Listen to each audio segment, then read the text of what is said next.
아주 간단한 한 문장, 한 가지 질문으로 자기의 삶이 어떤지 진단할 수 있는 그런 질문이 있습니다. 그야말로 그냥 자기 자신에게 내 영혼은 어떤가, 내 영혼은 안녕한가 라고 스스로 물어보면 됩니다.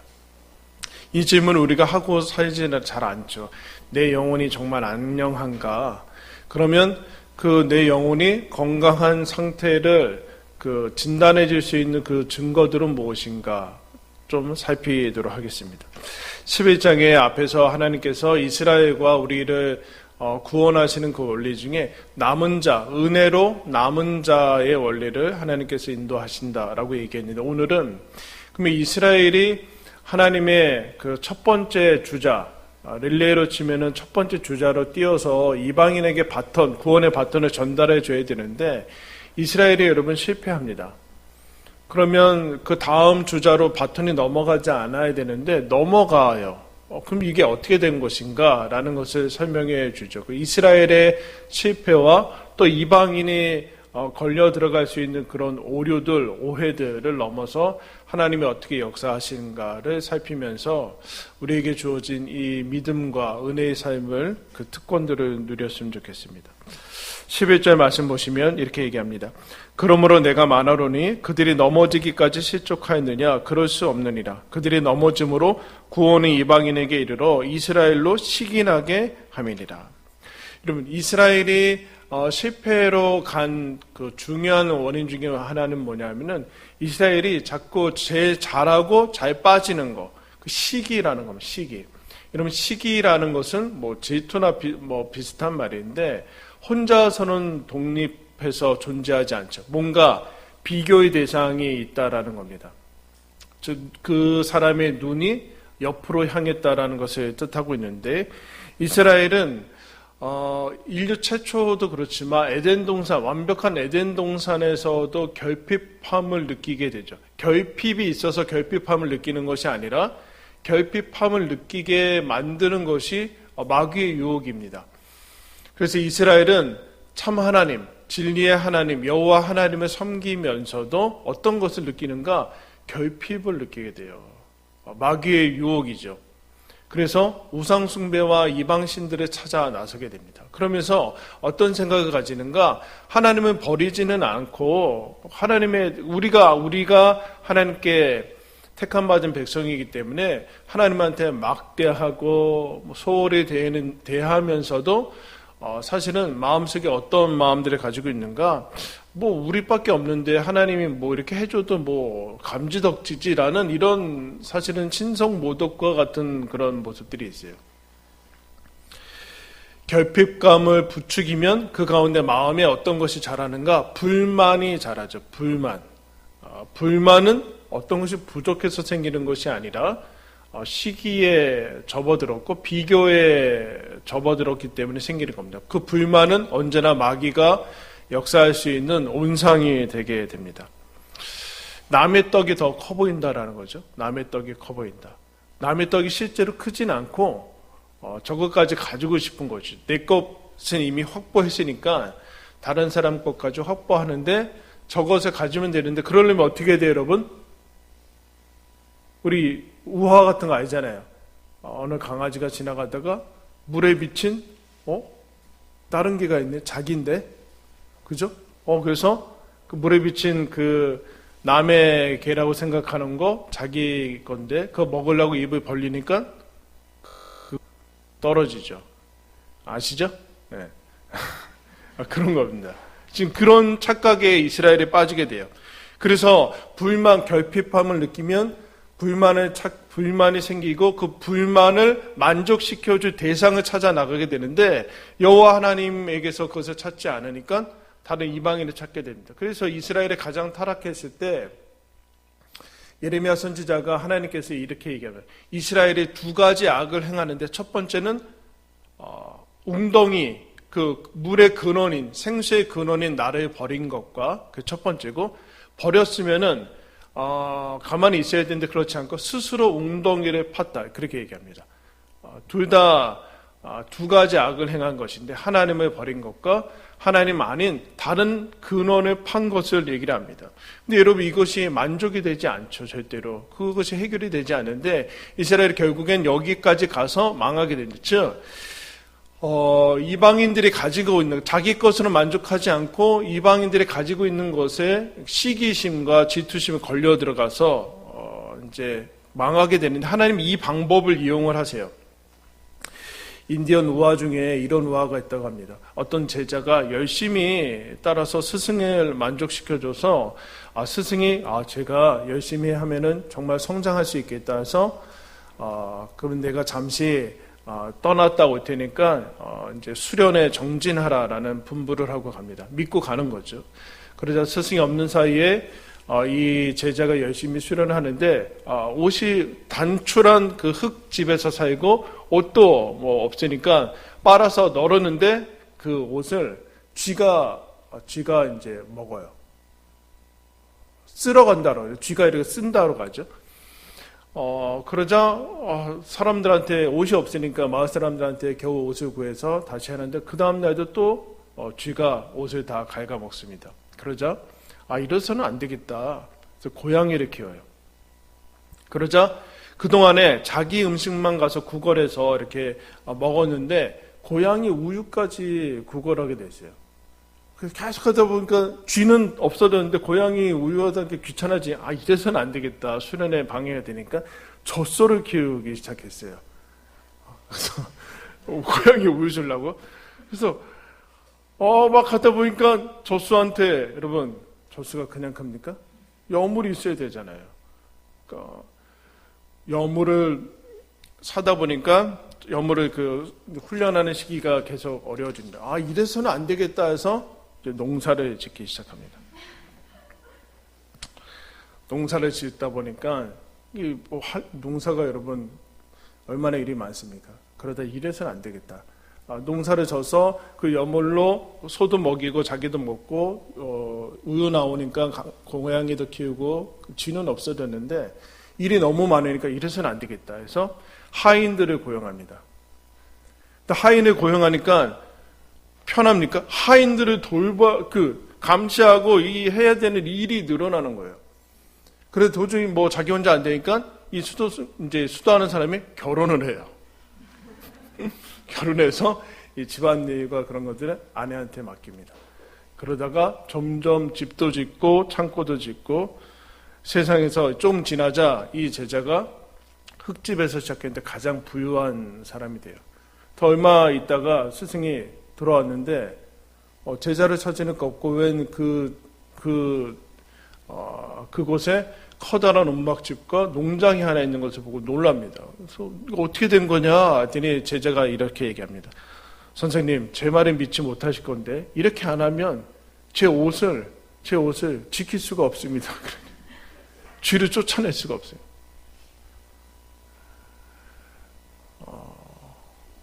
우리가 이렇게 갈 수 있는 것이죠.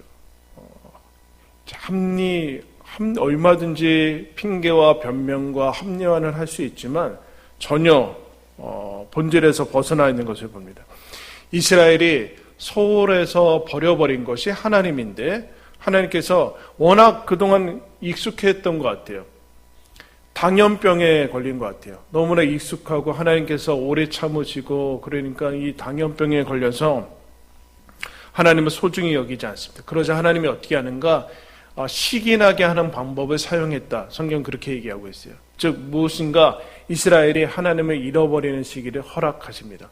대표적으로 바벨론 포로로 잡혀가요. 이스라엘이 그토록 소홀히 여기고 그 가치를 몰라봤던 것을 잃어버리고 나서야 가치를 자각하게 되죠. 그래서 스스로 묻게 되죠. 왜 우리가 여기에 이렇게 되어 있는가? 왜 우리가 잃어버렸는가? 근데 잃어버린 다음에나 깨닫게 되는 안타까움이 있죠. 안타까움. 하나님께서 그것을 통해서 이방인을 구원해 나가는 것을 보게 됩니다. 지금 사도 바울이 로마서를 쓰고 있는 이 당시 역시도 유대인들은 예수 그리스도를 죽이고 그것의 가치를 전혀 모르는 버려버린 돌을 하나님께서 모퉁이 돌로 삼았다. 그렇게 얘기를 하고 있어요. 이스라엘이 이 시기로 여러분 가게 되죠. 그때서야 70년이 지나고 나서야 우리가 잃어버린 것의 가치를 알게 되고, 또 누가복음 15장에 보면 둘째 아들이 자기가 다 재산을 탕진하고 나서야 돼지 치는 그 열매도 얻어먹지 못하는 것을 알고서야 드디어 아버지 집을 여러분 깨닫게 됩니다. 이렇게 가게 되는데, 이 시기라는 거, 남의 떡이 더 커 보이는 거, 여러분 어떠세요? 남의 떡이 더 커 보이세요? 이거 건강하지 않은 증거들. 그럼 이방인은, 이스라엘이 다음, 지금 로마서를 받고 있는 이 사람들도 이방인들은 어떤 것에 걸리는가? 라고 할 때 16절에 보면, 17절 말씀 보겠습니다. 또한 가지 얼마가 꺾였는데 돌 감람나무인 내가 그들 중에 젖보침이 되어 참 감람나무 뿌리의 진액을 함께 받는 자가 되었은즉 그 가지들이 향하여 자랑하지 말라. 자랑할지라도 내가 뿌리를 보존하는 것이 아니라 뿌리가 너를 보존하는 것이라. 한 가지 예를 들어요. 젖부침, 여러분 예전에 초등학교 때 저희들도 그 가지, 다른 그 종류의 가지를 이렇게 젖붙여 가져가면 이렇게 나는 거 보실 수 있어요. 대표적으로 사과가 하나의 종이었는데 그게 배랑 이렇게 하면은 더 맛있는 그런 사과가 나오는 젖부침, 그 뭔지 아세요? 그렇게 된 것이 지금 젖부침의 그 농사에 대한 얘기를 들고 있는데, 원가지인 이스라엘이 하나님에게서 떨어져 나가서 하나님이 그를 꺾어서 새 가지를 붙였는데, 이것은 원래 참 감람나무가 아니라 돌 감람나무에서 붙인 덧붙여서 생겨난 것이다. 그때 이스라엘이 그것이 왜 그랬는가? 하나님으로는 불만족스럽고 다른 것을 찾아 나서서 실패했는데, 이스라엘에게 의해서 이스라엘의 실패를 통해서 이방인의 구원 얻었을 때 이방인이 걸려 들어갈 수 있는 것이 무엇인가? 따라했습니다. 쌤통이다. 왜 안 해요? 왜? 이 얘기 들으면 여러분 이건 이방인이 지금 그런 얘기하는 거예요.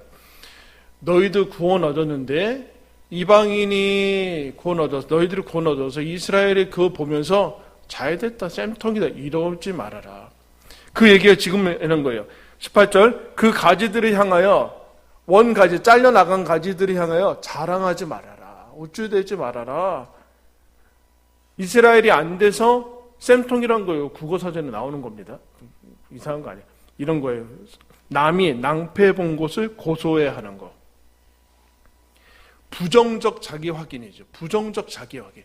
남이 잘 안 되면 마치 나는 내가 잘 된 것처럼, 나하고는 아무 상관없어요. 우리가 여기서 자꾸 이스라엘이 빠졌던, 이스라엘이 자기 거 확보해놓고 다른 이방신까지 다 긁어 모으려고 했던 여기에 빠진 것처럼 이방인들 역시도 처음에 믿었는데 이 믿음 감격을 어떻게 확인하는가? 부정적인 자기 확인. 남들이 안 한 거, 쟤네 우리가 이럴 수 있어요. 크리스찬들이 어떻게 확인하는가? 쟤네 불신자들 보면서, 불신자들이 훨씬 많잖아요. 쟤네들 구원 못 받았네? 하면서 부정적으로 자기 확인하는 거, 그렇게 하지 말아라. 그런 데 빠지지 말아라. 쌤통이다, 그런 데로 빠지지 말아라. 그 자기 자랑, 이 자랑은 이제 우쭐거리는 건데, 이것이 어디에서 나오는 것이냐? 그때 19절에 이제 20절에 이렇게 얘기합니다. 19절부터 있죠. 그러면 내 말이 가지들이 꺾인 것은 나로 젖붙임을 받게 하려 함이라 하리니 옳도다. 그들은 믿지 아니함으로 꺾이고 너는 믿음으로 섰느니라. 높은 마음을 품지 말고 도리어 두려워하라. 이스라엘이 잘 못해서 이스라엘이 떨어져 간 자리 우리가 들어온 것 아닙니까? 맞다. 맞는데 그때 높은 마음을 품지 말아라. 우쭐대지 말아라. 자만하지 말아라. 선물을 받은 것이지 네가 잘해서 받은 것은 아니다. 시기와 동시에 여기에 자만으로 돌아가는 거죠. 그 시기와 자만 다 하나님에게 시선을 놓치고 주변으로 돌아갈 때 영혼이 건강해지지 않은 것을 여러분 보게 됩니다. 우리는 쉽게 이렇게 될 수 있어요. 옆에 사람 보면서 자만하던가 우쭐하던가 아니면 더 저것까지 내가 갖고 싶어가지고 탐심에 빠지던가 그렇게 하면서 뭘 확인하려고 하는가? 내 영혼의 만족함을 가질 수 있다라는 자꾸 착각을 하게 돼요. 그때 하나님께서 그거 모두 다 건강한 길도 아니고 실패하는 길이에요. 그럼 하나님의 길은 어떤 것인가? 하나님은 이렇게 일하신다. 12절 말씀 읽겠습니다. 12절 시작. 그들의 넘어짐이 세상의 풍성함이 되며 하물며 그들의 충만함이리요. 무슨 얘기인가? 여러분, 우리는 이스라엘에 실패했으니까 당연히 이방인들은 실패하는 그쪽으로 넘어가지 않는 거예요. 우리는 안 되면 안 되는 거예요. 근데 하나님께서 어떻게 하는가? 이스라엘이 실패해서 이방인에게 구원이 이르렀다. 그러면 우리는 어떻게 생각하냐면 이스라엘이 실패한 이것이 조건과 원인에 대해서 이방인이 성공했다라고 생각해요. 그러면 여러분, 이방인이 성공하기 위해서는 어떻게 해야 돼요? 이스라엘은 계속 실패해야 돼요. 쉽게 얘기할까요? 너 죽고 나 살자, 이거. 이스라엘이 살아나면 안 되는 거예요. 이스라엘이 죽었기 때문에 내가 그 자리에 간 것이거든요. 저 사람이 떨어져서 내가 합격한 거예요. 그거 말고는 없어요, 우리한테는. 이 땅의 사고방식으로는 하나님이 근데 그렇게 하지 않고 둘 중에 하나, 너 죽고 너 아니면 나, 뭐 이런 거, 경쟁과 비교의 원리 속에서 하나님께서 우리를 구원해낸 것이 아니라 이스라엘이 실패했는데도 이방인이 구원 얻었다. 그러면 이스라엘이 실패한 것이 원인이 아니라 생각해봐. 이스라엘이 잘했으면 너희들한테 얼마나 더 좋았겠냐. 여기까지 나아가야 되는데 우리에게는 이것이 없어요.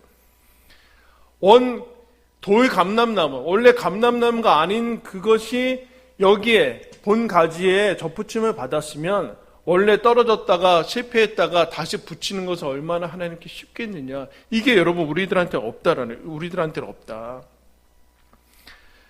마이너스인 조건에서 됐다. 그러면 풀었으면 얼마나 좋겠느냐. 우리는 이거 말고는 이게 안 된다라는 얘기예요. 안 된다. 이스라엘이 실패한 것은 이런 거예요.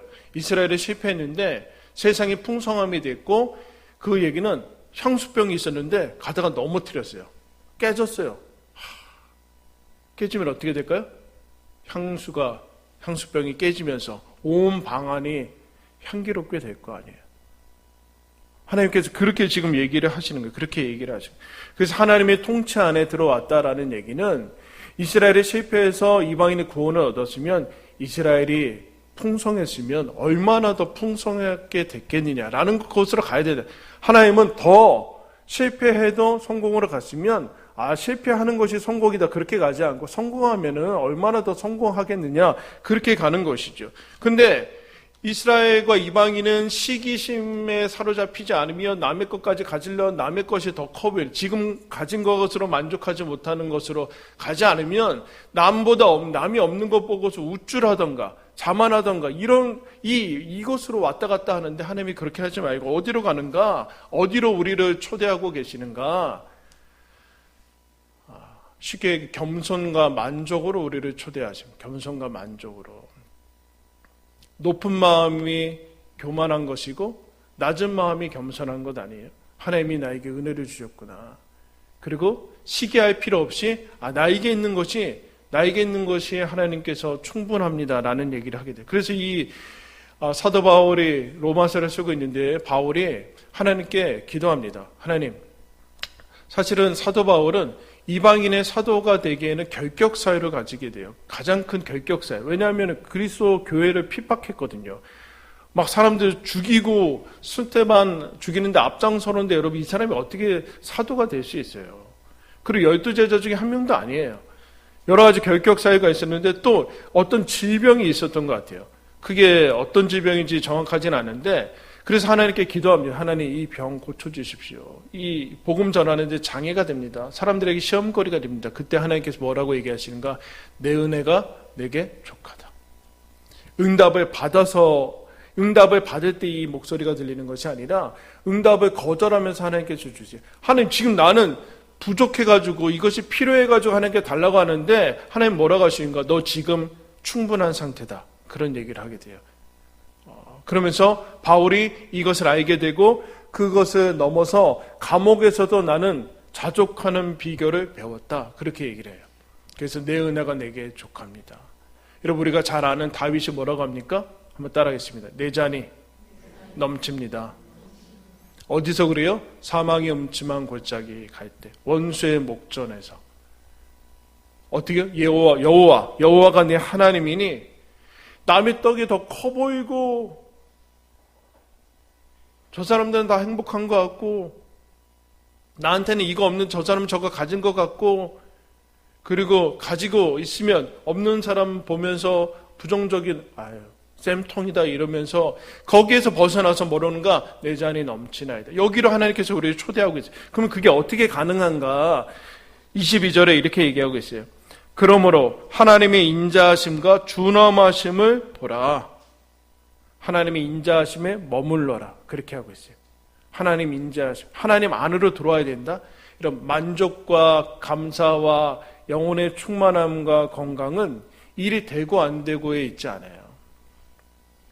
우리는 모두 다 미완성과 미완결의 상태에서 여러분 이 땅을 떠날 거예요. 문제를 내 안에 문제뿐만 아니라 내 주변의 문제를 다 해결하지 못하고 떠날 거예요. 그런 사람은 없어요. 다 해결하고 떠나는 사람은. 일이 되고 안 되고 뿐만 아니라 내가 어떤 것을 소유하고 있고 안 하고도 아니고 또 어떤 사람과의 관계 속에서도 거기서 만족함이 오죽하면 여러분 찬송가 중에 그게 있어요. 사람을 보며 세상을 보며 만족함이 없었네. 어릴 때는 잘 몰라요. 사람을 보며 세상을 볼 때 만족함이 염세주의에 빠지라는 얘기예요. 그거 아니라는, 거기에는 진정한 계속적인 그것이 뿌리가 아니다라는, 뿌리가 아니다. 이스라엘과 이방인이 자칫 시기와 자만과 우쭐대는 것으로 빠지는 것은 하나님에 집중하는 것을 놓칠 때 그래요. 여러분, 하나님께 집중할 때 집중하지 않고 주변에 있는 내 시선을 옆으로 돌리면 금세 빠지게 됩니다. 모든 근원의 뿌리가 예수 그리스도다라는. 여러분, 예수 그리스도를 우리가 믿고 있잖아요. 그러면 여기서 예수님 안에서 이 모든 것을 누려야 되는데, 예수님을 믿은 다음에 내가 믿은 게 지금 100%고 아주 최선을 다하고 있고 100%라고 생각하고 스스로 착각해서 예수님으로 안 되니까 자꾸 예수님으로도 안 돼, 믿어도 안 돼 하면서 다른데 방법을 취하고 있으니까 신앙은, 영혼은 계속해서 파리해져 가고 초라해지고 있는 것 아니에요. 여러분, 예수님이 이런 얘기합니다. 요한복음 7장에 이런 얘기, 누구든지 목마르거든 내게로 와서 마셔라. 내가 주는 물은 결코 목마르지 아니할 것이다. 이렇게 여기까지 얘기합니다. 나를 믿는 자는 성경의 이름과 같이 그 배에서 생수의 강이 흘러나오리라. 무슨 얘기인가? 더 이상 갈급함과 목마름이 없을 것이다. 이 절대로 채워지지 않을 것 같은 이 갈망, 내 영혼의 이 불만족, 그것들이 예수 그리스도 안에 나와야지만 예수님을 믿을 때 생수의 강이 흘러 넘칠 것이다. 여러분 이러고 있어요? 왜 다른 데 가서 찾고 있어요? 이스라엘이 예수님 말고 다른 데 이 영혼의 만족함이 주어질 줄 알고 다른 데 사람과 어떤 소유물과 대상과 그것들 가지면 만족, 며칠 안 가요, 여러분. 며칠 안 가요. 며칠 안 가요. 뭐 사보세요. 며칠 가세요. 그것에서 끊임없이 돌아서서 예수님이 나에게로 와서 마셔라. 더 나아가서 이렇게 얘기하면, 진리를 알면 진리가 자유케 하리라. 여러분, 영혼의 자유함을 누리고 있습니까? 어디에 세상에 자유함이 있습니까? 그 사람이, 그 대상이, 그 성취가 여러분 나에게 자유함을 주겠습니까? 다시 얽매인다니까요. 고양이를 샀더니 소를 사야 돼요. 소 사면 사람들 사야 돼요. 사람 사면 사람 다스리는 사람을 사야 돼요. 결혼하면 어떻게 돼요? 계속해서 일이 생기는 거예요. 거기에 걸려들지 말아라. 예수님만이 자유를 주시고 예수님만이 만족함을 주시는 분이다.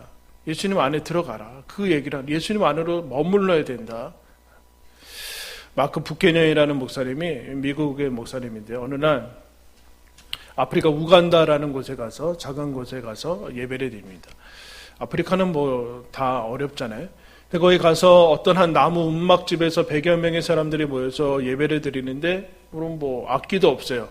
기타 줄도 없는 기타 악기에 그 불편한 나무 의자에 바닥은 흙이고, 근데 사람들이 얼마나 이제 열광적으로 예배하냐 할 때는 그가 그렇게 얘기합니다. 그럼에도 아무것도 없는 데서 그들은 예배했다. 그렇게 해요.